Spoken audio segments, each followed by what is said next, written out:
ওনারা মন খুলে কথা বলেছেন, আমরা কিছু কিছু বিষয়ে উত্তর দিয়েছি, আমরা একটা পরস্পরকে বোঝার চেষ্টা করেছি। ওনারা যেমন কিছু বিষয়ে কথা বলেছেন যে আমাদের অন্তর্বর্তীকালীন সরকারে কিছু কিছু সিদ্ধান্ত নেওয়া হয়েছে যেটা বিএনপির প্রতিকূলে গেছে। আমরা আবার উদাহরণ দিয়েছি যে অনেক সিদ্ধান্ত আছে যেটা বিএনপির অনুকূলে গেছে। তারপর ওনারা বলেছেন যে রাজনৈতিক হয়রানিমূলক মামলা প্রত্যাহারে বিলম্ব হচ্ছে। আমরা বলেছি যে পাবলিক প্রসিকিউটর অফিস, তারপর হচ্ছে এই পুরা সরকারি আইনজীবীদের অফিসটা এটা পুনর্গঠন হয়েছে মাত্র 3 মাস আগে। 3 মাসের মধ্যে 7,000-এর বেশি মামলা প্রত্যাহার হয়েছে, 16,000-এর মতো মামলা অলরেডি লিস্টেড আছে। এবং আমরা বলেছি যে এর চেয়ে দ্রুত গতিতে সম্ভব কিনা। ওনারা, আমার কাছে মনে হয়েছে ওনারা আমাদের আনসারটা বুঝতে পেরেছেন। ওনারা বলেছেন যে ফ্যাসিস্ট শেখ হাসিনার যে গণহত্যা ছিল সেই গণহত্যার বিচারে বিলম্ব হচ্ছে। আমরা ওনাদেরকে বলেছি যে এর আগের সরকারের সময় যখন বিচার হয়েছিল সেটার সাথে কম্পেয়ার করে দেখিয়েছি কোন রকম বিলম্ব করা হচ্ছে না। ওনারা আরেকটা ট্রাইব্যুনাল গঠন করার কথা বলেছেন, আমরা বলেছি আমরা এই লক্ষ্যে কাজ করছি, অচিরেই এটা হয়ে যাবে। ওনারা বলেছেন যে বিএনপি বাংলাদেশে গত 15 বছর যাবৎ নিরবচ্ছিন্নভাবে নির্যাতিত হয়েছে। অবশ্যই আমরা সেটার প্রতি আমরা শ্রদ্ধাবোধ দেখিয়েছি এবং এটা অবশ্যই ওনারা কারেক্টলি বলেছেন। ওনারা বলেছেন যে ওনারা যে দলের যে সংস্কার ভাবনা যেটা এটা বহু পুরানা, ওনারা সবসময় সংস্কারপন্থী দল, আমরা এটা এগ্রি করেছি। অবশ্যই বিএনপি সবসময় সংস্কারের কথা বলেছে। সবচেয়ে বড় কথা, বিএনপি আমাদের এই বিভিন্ন যে সংস্কারের জন্য গঠিত বিভিন্ন কমিশন আছে, বিশেষ করে ঐক্যমত্য কমিশনের যে প্রস্তাবাবলী আছে সেটা ক্ষেত্রে বিএনপি অত্যন্ত পজিটিভ এবং ইতিবাচক একটা রেসপন্স দেখিয়েছে। তারা বলেছে যে তারা এই 2-3 দিনের মধ্যে ঐক্যমত্য কমিশনের সাথে মিটিংয়ে বসছে এবং অধিকাংশ সংস্কার প্রস্তাবের সাথে তারা ঐক্যমত পোষণ করে এবং জুলাই চার্টার খুব দ্রুত প্রণীত হয়ে যাবে, এটা তারাও আমাদেরকে আশ্বাস দিয়েছে। আমাদের কাছে মনে হয়েছে বিএনপি সংস্কারের ব্যাপারে অত্যন্ত আন্তরিক।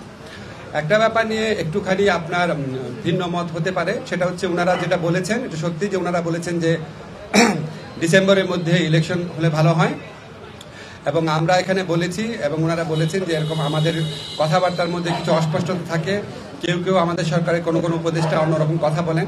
আমরা এটা ক্যাটাগরিক্যালি বলেছি যে যেটাই বলুক না কেন আমাদের প্রধান উপদেষ্টা জাতির উদ্দেশ্যে দেওয়া ভাষণে বারবার যেটা রিপিট করেছেন সেটাই দলের অবস্থান। সেখান থেকে অন্য কেউ যদি বেফাস কথা বা অন্যরকম নিজস্ব বিবেচনা কথা বলেন সেটাতে তারা যেন বিভ্রান্ত না হন। আমাদের প্রধান উপদেষ্টা ডক্টর মোহাম্মদ ইউনূস উনি প্রথম থেকেই বলেছেন ডিসেম্বর থেকে জুন। আজকে আলোচনায় আমরা কয়েকটা বিষয় স্পষ্ট করেছি, সেটা আপনাদের বলি। একটা হচ্ছে ডিসেম্বর থেকে জুন মানে যে আমরা ইচ্ছা করে দেরি করে করে মে বা জুন মাসে ইলেকশন করবো সেটা না। ডিসেম্বর থেকে জুন মানে হচ্ছে ডিসেম্বর থেকে জুনের মধ্যে যত তাড়াতাড়ি সম্ভব। যদি আমরা ডিসেম্বরে সম্ভব হয় ডিসেম্বরে, না হলে জানুয়ারিতে, এভাবে বুঝিয়েছি যে ডিসেম্বর থেকে জুন মানে যে আমরা ইচ্ছা করে একটু বেশি ক্ষমতা ভোগ করার জন্য বা এমনি অকারণে আমরা 1 মাস 2 মাস বেশি ক্ষমতা থাকলাম, মোটেও সেটা না। ডিসেম্বরের থেকে জুনের মধ্যে যত তাড়াতাড়ি সম্ভব। এখন ওনারা একটু জানতে চেয়েছে যে সংস্কার যদি হয়ে যায় এত দেরি করার মানে কি আছে। আমরা ব্যাখ্যা করে বুঝিয়েছি জুলাই চার্টার প্রণীত হলেও যে প্রয়োজনীয় আইনগত ব্যবস্থা, নীতিগত ব্যবস্থা সেগুলি গ্রহণ করতে মাঝে মাঝে সময় লাগে। যেমন একটা এক্সাম্পল দিয়ে বলেছি যে ডিজিটাল সুরক্ষা আইন, এটা আমরা 23 বার ড্রাফট করেছি বিভিন্ন অংশীজনের মতামত নেওয়ার জন্য এবং বেশ কয়েক মাস সময় লেগেছে। সেজন্য আমরা বলছি আমরা তো পিন পয়েন্ট করতে পারবো না জুলাই চার্টার পরিণত হওয়ার পর কোন আইনটা কতদিনে হয়ে যাবে, কারণ আমরা তো অংশীজনের সাথে কথা বলবো, ব্রড কনসালটেশনের ভিত্তিতে করবো। আরেকটা বিষয় আমরা বলেছি যে আমাদের তো একটা জনগণের তো একটা আকাঙ্ক্ষা আছে যেন আমরা বিচার করে যাই। আজকে বাংলাদেশে এত বেশি হাজারের বেশি তরুণ জীবন দিয়েছে আর প্রায় 50-60 হাজার মানুষ আপনার শারীরিকভাবে পার্মানেন্টলি ক্ষতিগ্রস্ত হয়েছে, চোখ হারিয়েছে। তাদের যে বিচারের যে দাবি, এটা তো এই গণ উত্থানের অন্যতম প্রধান আকাঙ্ক্ষা আছে। তা আমরা যদি কোনো বিচার না করে যাই, কোনো বিচার না করে আমরা যদি ইলেকশন যাই, আমরা মানুষের কাছে এবং নিজের কাছে জবাব দেবো কিভাবে?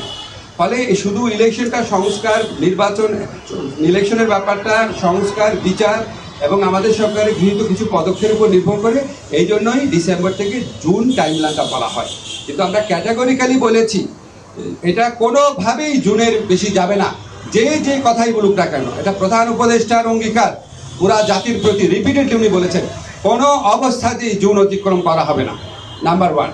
নাম্বার 2 হচ্ছে ডিসেম্বর থেকে জুন মানে হচ্ছে ডিসেম্বর থেকে জুন, বাট এর মধ্যে যত তাড়াতাড়ি সম্ভব অযথা কালক্ষেপণের বিন্দু মাত্র চেষ্টা আমাদের মধ্যে থাকবে না। নাম্বার 3 হচ্ছে যতটা সম্ভব সংস্কার আমরা করে যেতে চাই।